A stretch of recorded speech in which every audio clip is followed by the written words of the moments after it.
Hi, Marnie.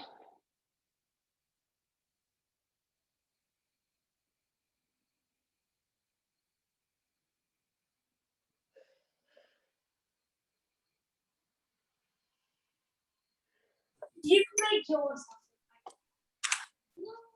Hello. How are you? Good, how are you? I'm good. Did you know you're sideways? Did somebody tell you that already? Or am I sideways? No. I don't know if anyone else sees you sideways, but you're showing up sideways on my screen. Hey, I don't know. how do I fix Maybe that? that's my problem. It might be mine. I'm glad you're telling me that. Hold on. Let me see if I can fix that.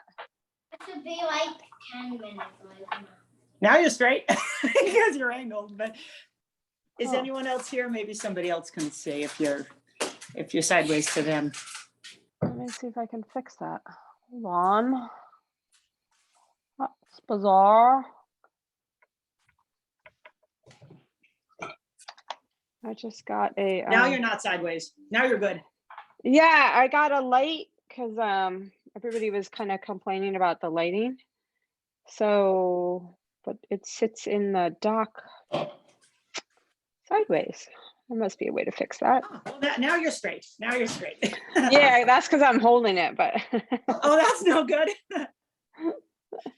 Well, there's good lighting. yeah. You can be sideways but bright, right? I don't know if you can tell, like my eyes, I must confess I finished the book like an hour ago and I got a little weepy at a part in the book. Oh, that was a good one. My eyes haven't recovered. Oh no, it was a good one. Did you watch Dancing with the Stars yesterday? No, my daughter had a soccer game. Oh, Tracy's here. Why? Oh, because Cody? Yes, because of Cody.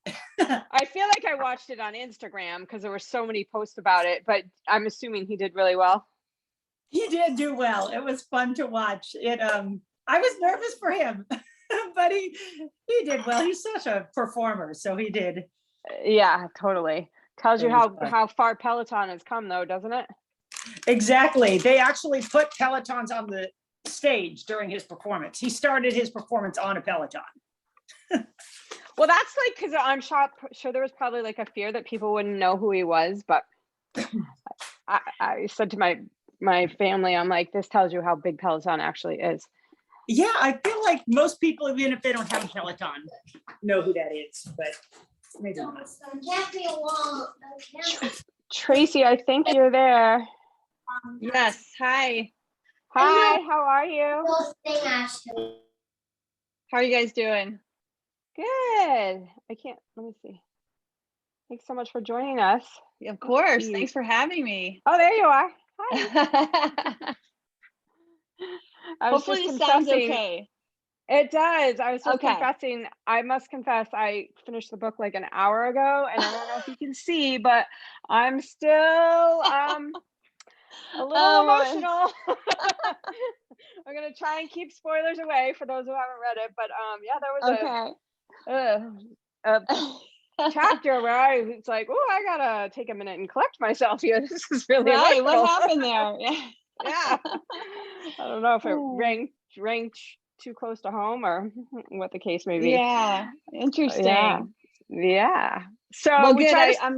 Go ahead. Yeah.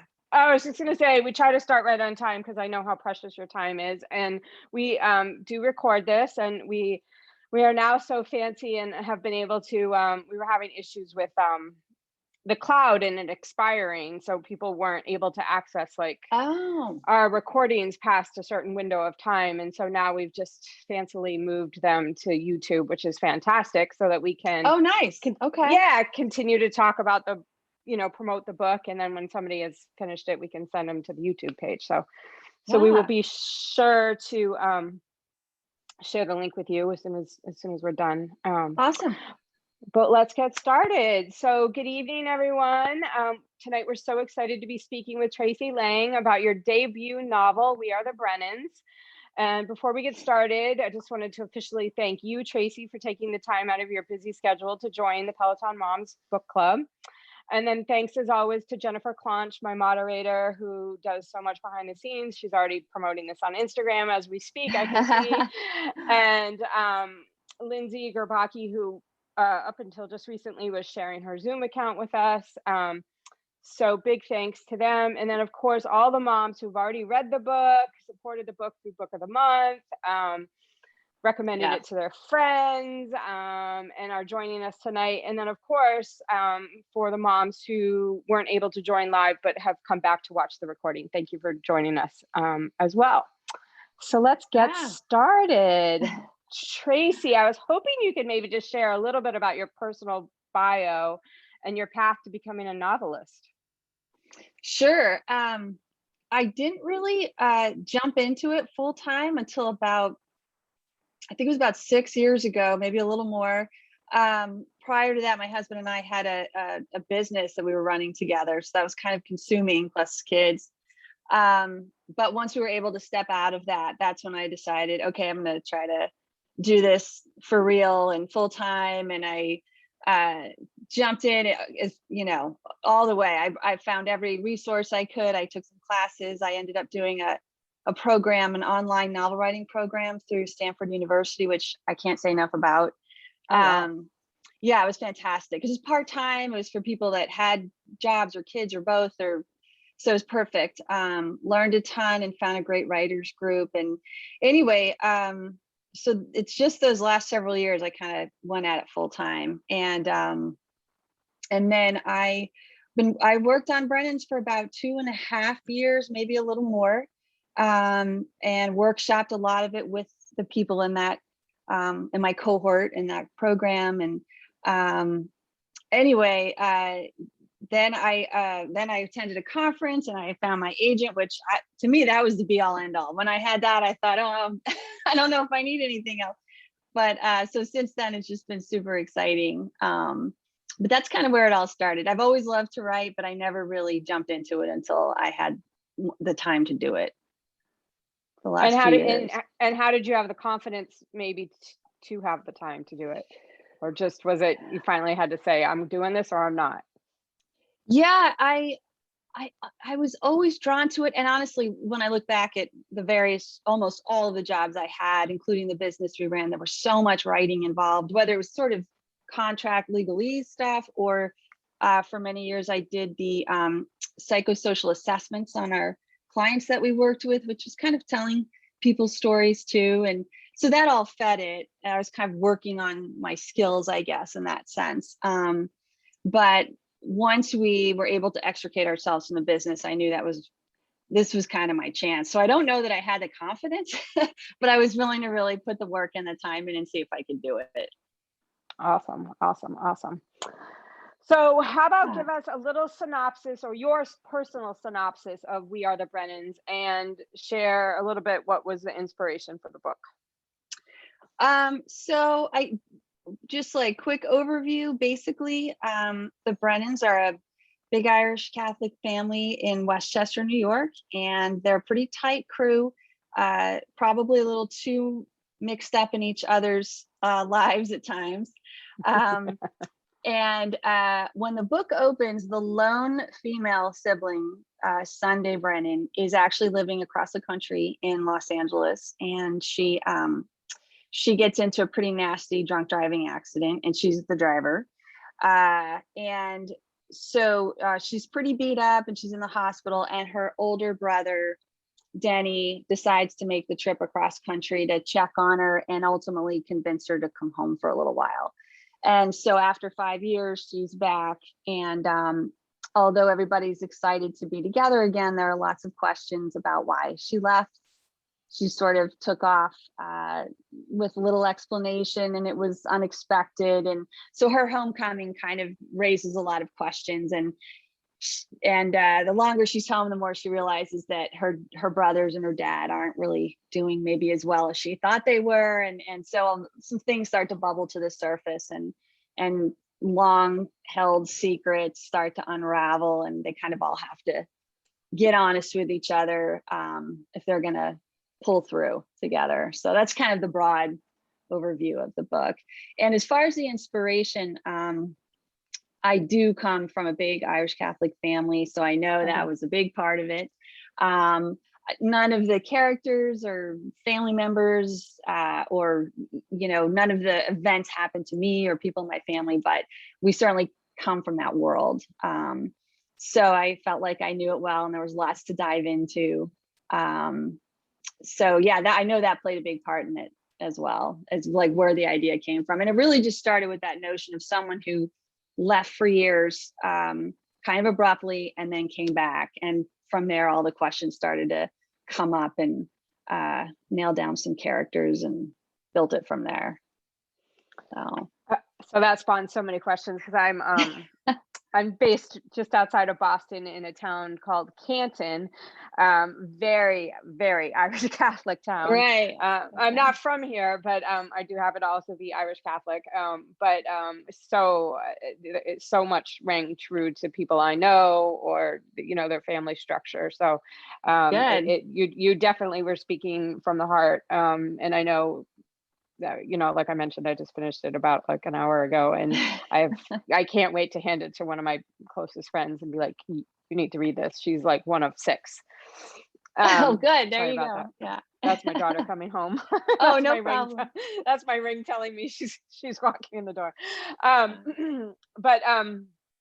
So you mentioned when you started writing the novel, did you wrap it during the pandemic? Because that's kind of been a popular question for us to ask, is what role maybe the pandemic played in your writing process, if any, or maybe you had already had it wrapped? Yeah, this book was done. I worked on my next one almost throughout the entire pandemic, and I'm still working on it now, but it's pretty far along, hopefully. So Brennan's was completed before our lives all changed. Okay. Yeah. But as far as how it interrupted my process or changed it, it's interesting. I've thought a lot about that, and I can't really say the day-to-day changed a ton because I work from home. I wish I could sit and work in coffee shops and kind of have that nice hum of activity around me, but I tend to get up and down a lot and move around, and so it doesn't work so much for me. So that part didn't change. Of course, our kids were home every day, and they were older, pretty self-sufficient, but so there's a little more interruptions, which I was okay with, though, kind of.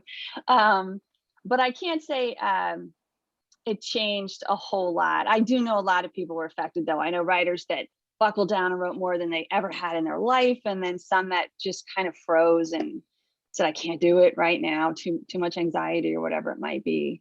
But yeah, this one was buttoned up. I probably had a last couple edits, that kind of thing, but for the most part, Brennan's was all done by them. And it didn't impact your release date or anything like that? No, it didn't. I don't good. think they even thought about it. I know some people they pushed back or held off for a while, but we went ahead and went with it.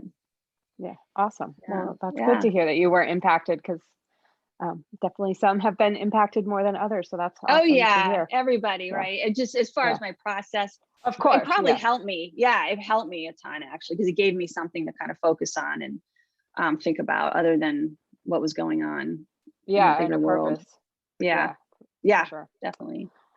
So you talked a little bit about kind of your background to getting here, but talk a little bit about your process for actually drafting this novel, and particularly because your chapters, sorry about that. I don't know how to turn that off. Sorry. That's okay. I don't see anything. You're good. Oh, good. You might hear that chirp though. Talk a little bit about your writing process. Was it linear from kind of start to finish? Did you know kind of ultimately where you were trying to get to, or did it evolve as you were writing? And then talk a little bit about the style that you chose, with each chapter being from a different character's perspective. And I loved like the transition where you took the last kind of line from the previous chapter and started that. It was almost like, it was switching minds, Right. but it was like that last sentence that connected you, and I loved that style. So talk a little bit about how you came up with that idea. Yeah, that honestly, that was there from the first draft. that line of the dialogue, that transition. And I wish I could say, oh, I set out to invent this new technique or something.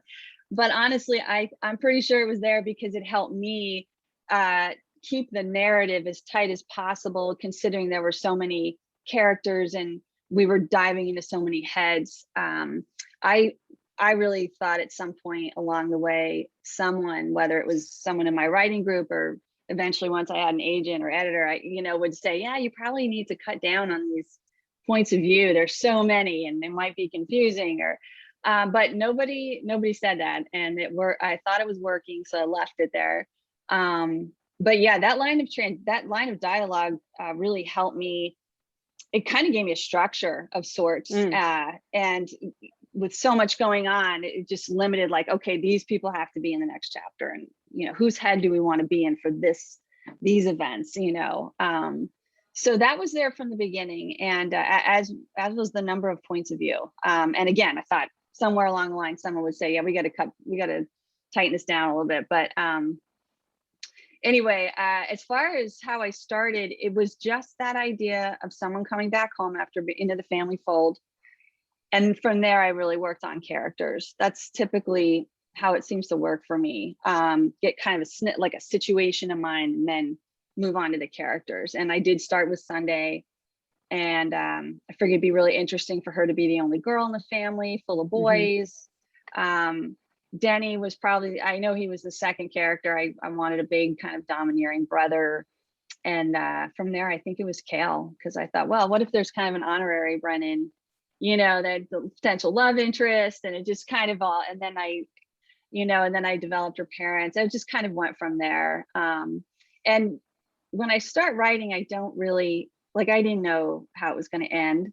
I know some people just plot it all out, and I don't tend to do that. I kind of plot out what's coming in the next 2-3 chapters, and I'll have some idea of longer range, plot points. But yeah, I just feel like you learn so much in that first draft.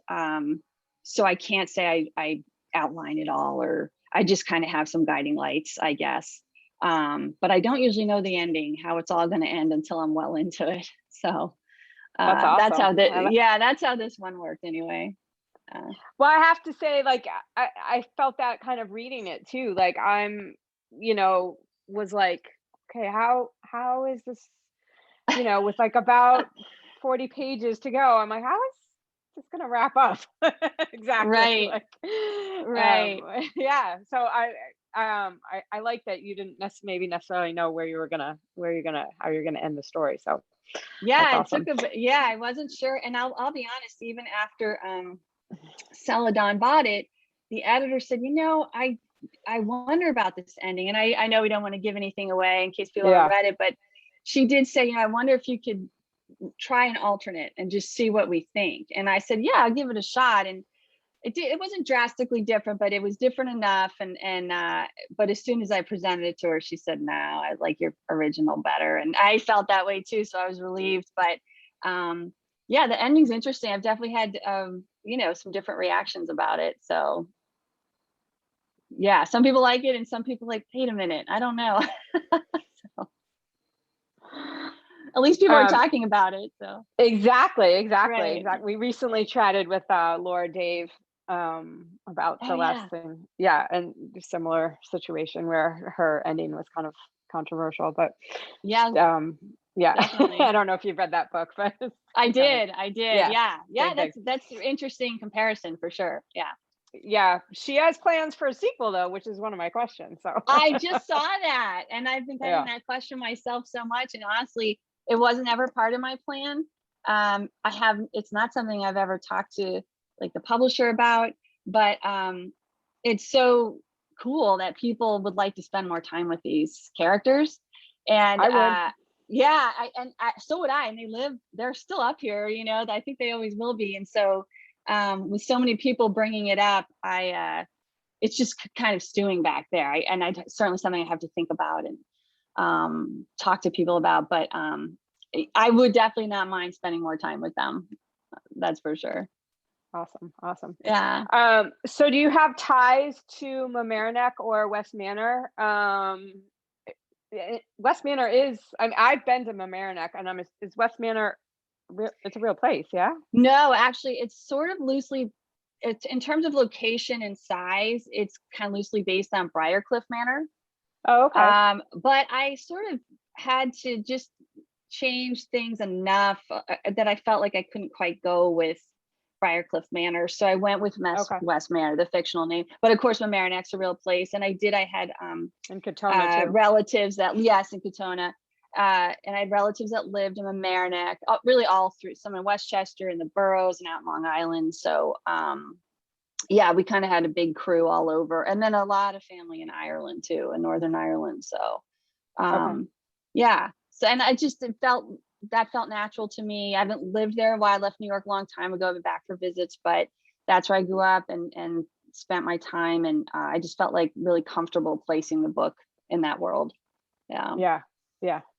Well, and I think it's so setting for, there's such a Irish population, at least up in the Right. Northeast, and I think it made sense. So it's Right. It could have been Boston. It certainly could have been Boston, yeah, for sure. absolutely. Yeah. Yeah. I just knew New York a little better. So yeah. Yeah. So I think it's safe to say that the premise of the book is a little bit of deception, maybe not always intentional deception, but a conscious deception. And it's often tied directly to shame. Yes. So can you talk a little bit about the roles that both of these played for various Brennans? Because they all kind of were challenged with these things to Yeah. varying degrees. It's interesting how you incorporated it all. Yeah. I guess ultimately, and it's not like I page one knew I was going to end up diving into this exactly, but what kind of started to happen was I just started to think about how these guys are so close and always, they would do anything for each other. And there's a really neat loyalty there. But at the same time, they still feel the need to hide things from each other. It's different things for each of them. For Denny, it's very different what kind of produces that sort of shame in him, or that need to hide it, is different from Sunday, and they all have their crosses to bear. But so I guess that was part of it, was really kind of getting into each character, and as close as these guys are in some ways, why are they still hiding these things from each other, or their spouses, or so that was a lot of the, I guess my approach was just wanting to kind of go back and forth between that. So while you're kind of cheering them on and you're hopefully enjoying their how much they care about each other, you also want to shake them and kind of hit them in the head and say, what are you doing? But I think that's pretty human, that sometimes we hide the hardest stuff from the people we are even closest to sometimes. These guys certainly did. So yeah, there was a lot of digging into that, and why they felt the need to do that. Yeah, and then ultimately the catharsis of sharing that deception and right, shame, and figuring out that there's so much more I guess sort of power and redemption, and kind of facing it together rather than trying to just do it yourself or hide it from the other person, or and maybe it's ultimately kind of what led to I think Sunday's troubles at the beginning of the book, and then Jackie's, right? So yeah. So Laura would like to know, and this is probably an appropriate time to ask it, did you have a favorite Brennan? Or if you didn't have one, is there one that still kind of, is right there with you right now? Honestly, it was probably Jackie. And I only got to do 2 chapters. I wouldn't have minded, spending more time with him. But he sort of developed as time went on. And maybe it was because he was kind of the black sheep, and he was in such a bad place, wanting to hold her secret for her, but just at the same time feeling like all this pressure, and I don't know. And I tried to have a little fun, just because he was a little bit younger, with some of his language. And so I really really liked Jackie, and he was kind of a surprise to me. So and I still think about him, and you know, I would love to give him a little more story there. So he was great, and I kind of had fun with Denny, probably because he's quite a bit different than me, and just that whole like, listen, I'm right, you're wrong, just do it my way. That, you know, it's just kind of some fun in writing that too. But I would say probably Jackie ended up being a favorite for sure. Yeah, and I don't think I'm giving too much away, but that scene with Kale, that was actually one I kind of got. I have a twin brother, so maybe that's, and I think because they were the Irish twins, Sunday and Jackie, I don't know, maybe if that's why it resonated so much with me. And now my dog is playing with the squeaky toy. No problem. But the scene where, you know, Kale speaks to him and was like, why, you know, that really resonated with me. Yeah, I figured that was gonna, you know, that's a tough conversation for, especially for Jackie, because again, he was in such a tough position. So getting away from the noise. Squeaky toy out of her mouth. Yeah. Everybody's not listening to it. I have a 9-month-old It's the joys puppy. of Zoom. Yeah, the joys of Zoom calls. I get it. Yeah. Totally. So we talked a little bit already about the chapters, but that transition. So did you have it plotted out, like how many each character was going to get as far as a chapter, or no? Because you mentioned like you kind of wish there was another chapter for Jackie. Yeah, I mean, at some point it just became a matter of how long can this be, kind of thing, you know. And a lot of people have asked me, oh, why didn't we get a chapter from Shane or Teresa? And it would have been really fun to do that, but I kind of had to limit it to, really in the end, I limited to the characters that were carrying the secrets, because those various points of view were a way to get in on those secrets that other characters didn't know. People like Shane and Teresa, and kind of like what you saw was, you know, what you see is what you get. So so I couldn't really include everybody, but I can't say that I kind of figured Sunday and Denny and Kale would get more page time, and that did end up happening. That made sense to me, but I never went in with sort of okay, so and so gets this many chapters, and I really did kind of wing that. And I really wanted Vivian to have a chapter in there, because I thought she was such an easy person to judge, and I don't know, sort of use as a scapegoat. But I wanted to present her side of it too, and where she came from, and why she was doing the thing, you know, why she made the choices she made, because she definitely had her own story and history. So yeah, I didn't plot that out, to be honest, but I guess I assumed the real main characters would definitely get more page time than the others. Yeah, and it was really, speaking of Vivian, I thought it was really interesting how I didn't expect it, you know, where you kind of tied it all together in terms of you know, where she grew up, and again, I'm not trying to give too much away, but she's got some secrets, or her mom has some secrets, really. That was really interesting how you kind of connected it all. And I think she was probably a character for me who I didn't want to like, or I didn't want to root for, but then ultimately you're like, well, she's really just doing what's right, you know, for her family. And she's, you know, trying in that scene where she goes to see Sunday at the house. I was like, okay, where is this gonna go? And then I don't know, she was so stand up about it, and I was like, okay, you didn't act like a crazy. I really think Vivian is doing the best she can, you know. She really was. So I didn't want to make it easy to dislike her, or to, you know, for other characters to do things based on the idea that she was a bad guy, you know. It was important to me to get in her head. And then of course it was a fun way, again, to just bring in another, kind of reveal another secret that's going on here. I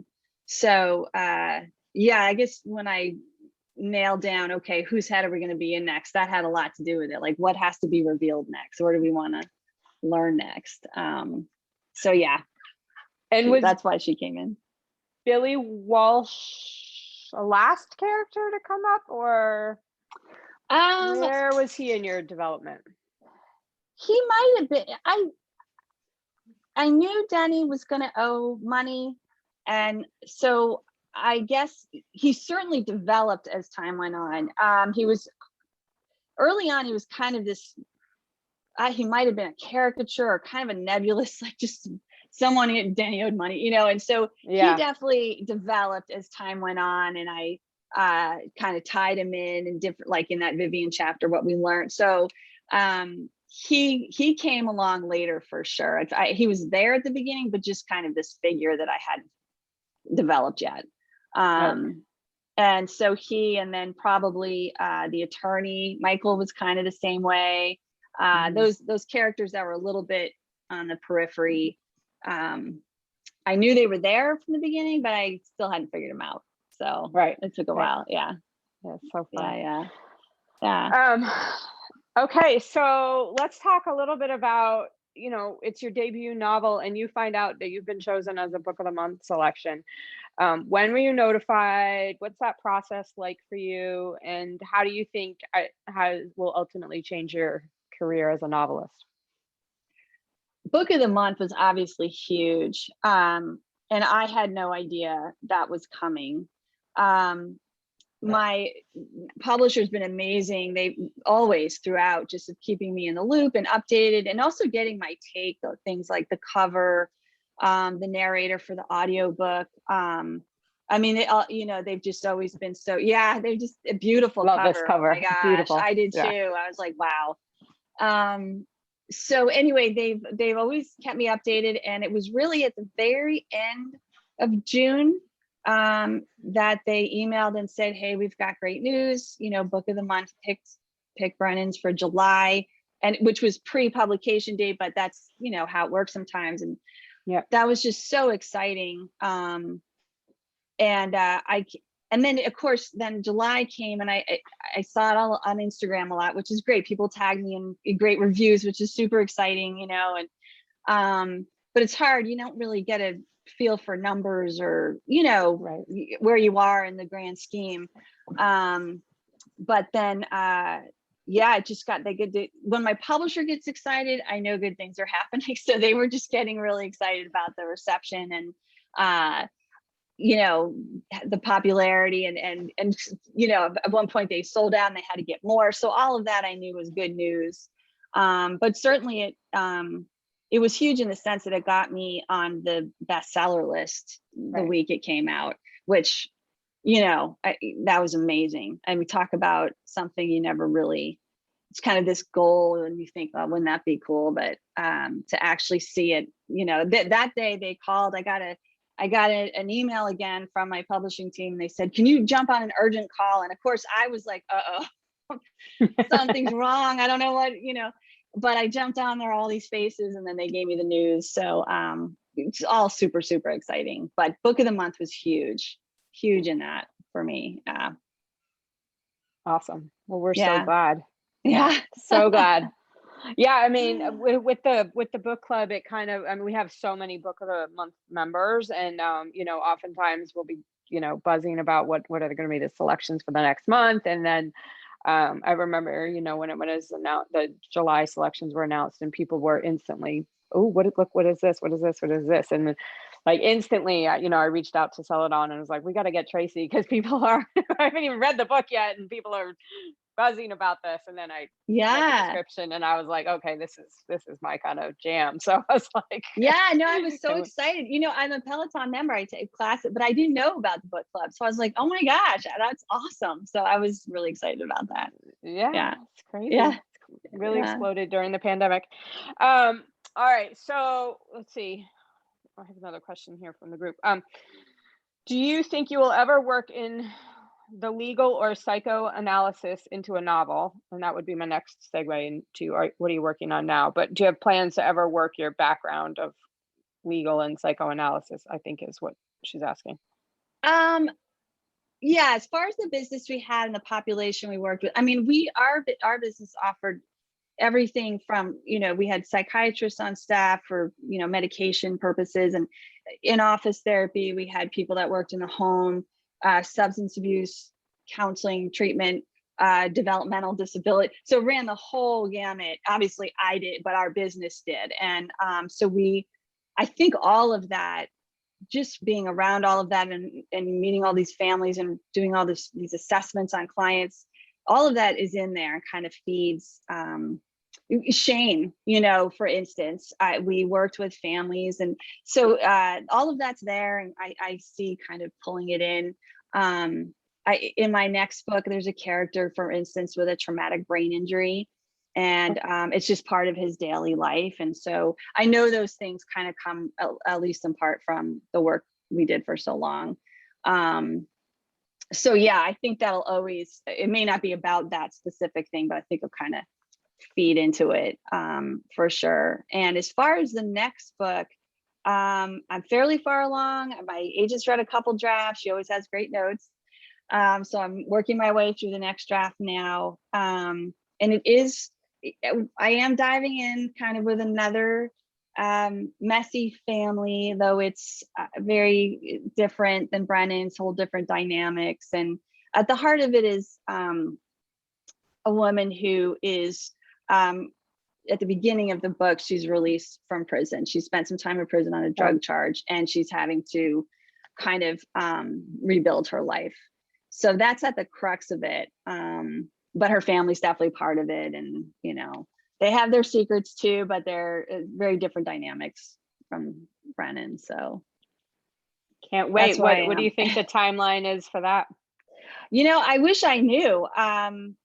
I hope it's not too far in the future, but that's a good question. And I haven't asked it yet, what that typical release is between, it seems to be often maybe 2 years between book 1 and 2. But yeah, I'm just trying to get it done and buttoned up and in the best shape possible so they can decide, hopefully, when they want to move on it or what comes next anyway. Yeah.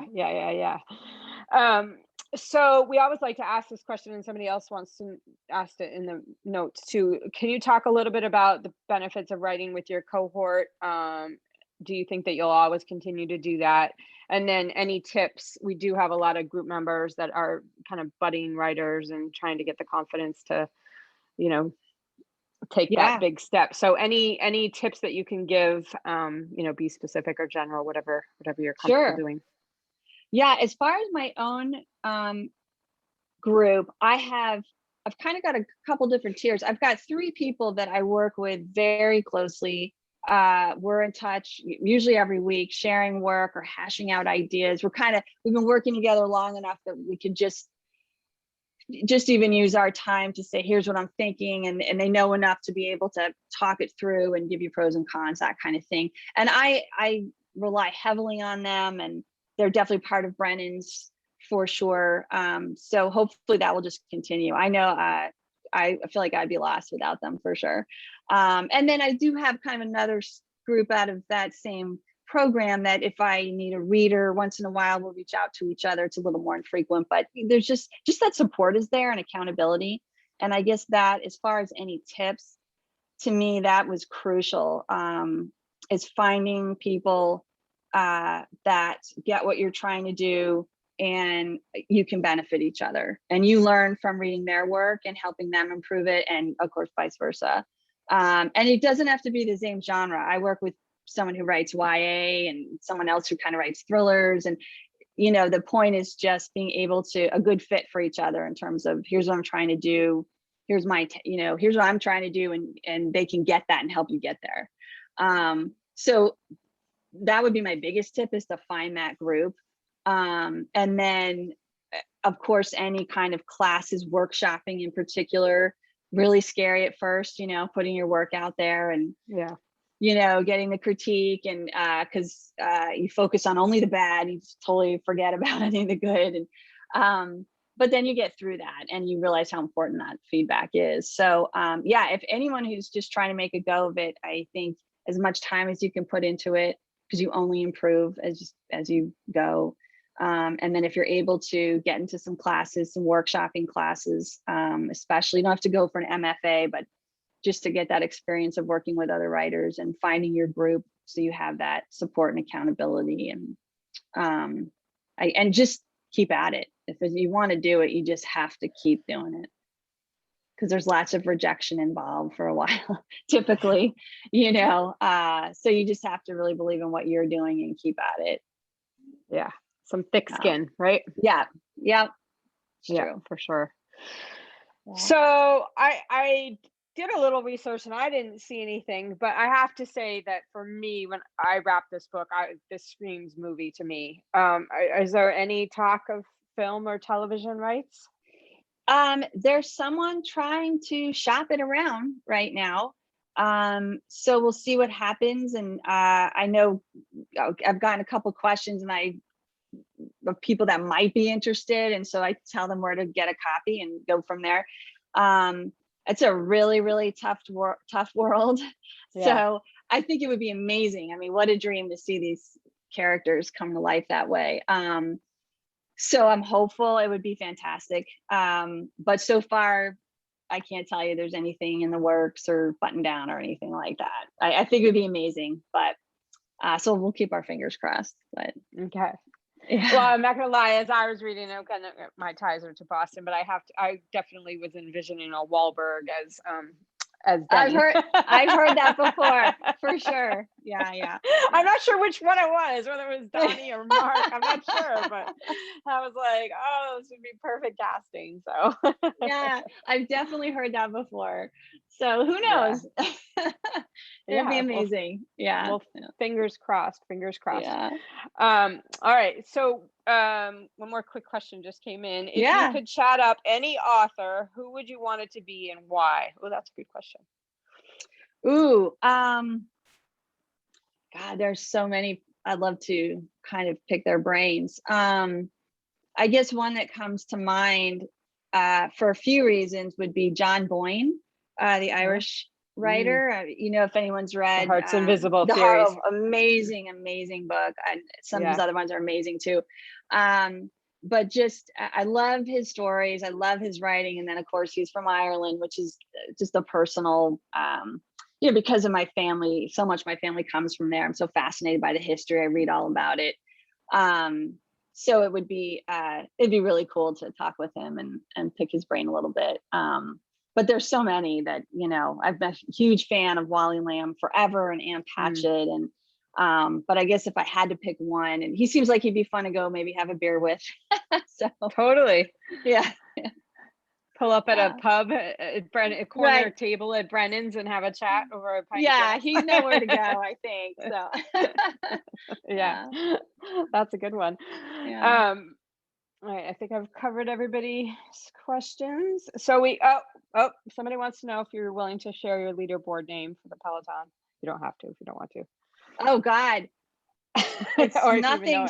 I think it's like Tracey L. Like, it is nothing exciting. And no, if I am not exciting on Peloton, I wish I knew. That's really sad that I don't know that. It's on my computer automatically, so I just get in and I don't even know it anymore. I'm pretty sure it's Tracey L 158, which is the public school I went to in New York, PS 158. So that's the best I can think of. But it's really boring, guys.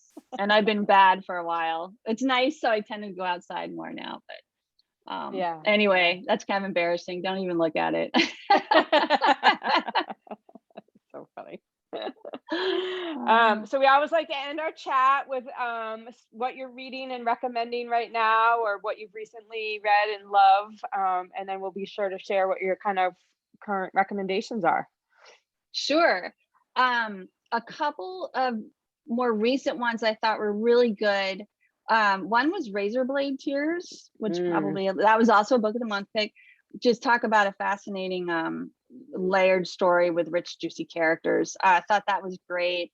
And then another recent one, really different, but just a beautiful little story, was Dear Emmy Blue by Leah Lewis.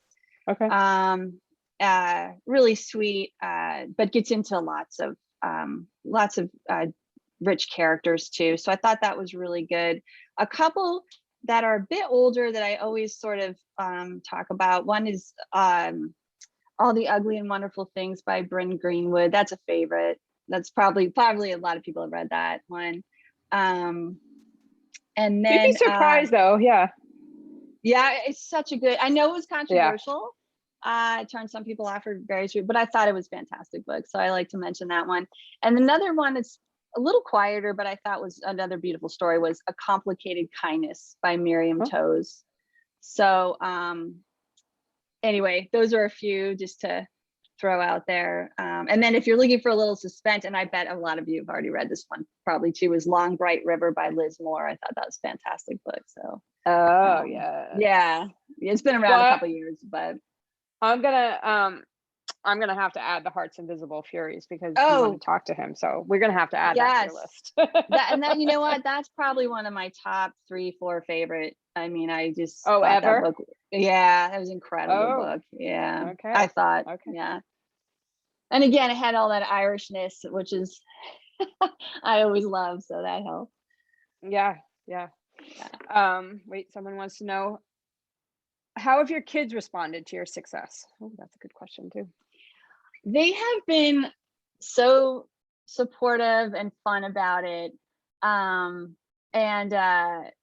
I picked their brains, especially on this current book. I've got a couple younger, just secondary characters. So it's been so fun to, because they in the YouTube world, and that's not one I'm in. So I get to pick their brains and ask them all these questions, and they're kind of teaching me. And but they're super excited about Brennans, about whatever I do. And you know, of course they say, well, we're not surprised it did well. And I'm like, well, whatever, I didn't count on it, but they tell their friends about it. It's exciting. It's cool for them to, but they've read it and they're done. They're not gonna be picking it up again. And it took our youngest like a while.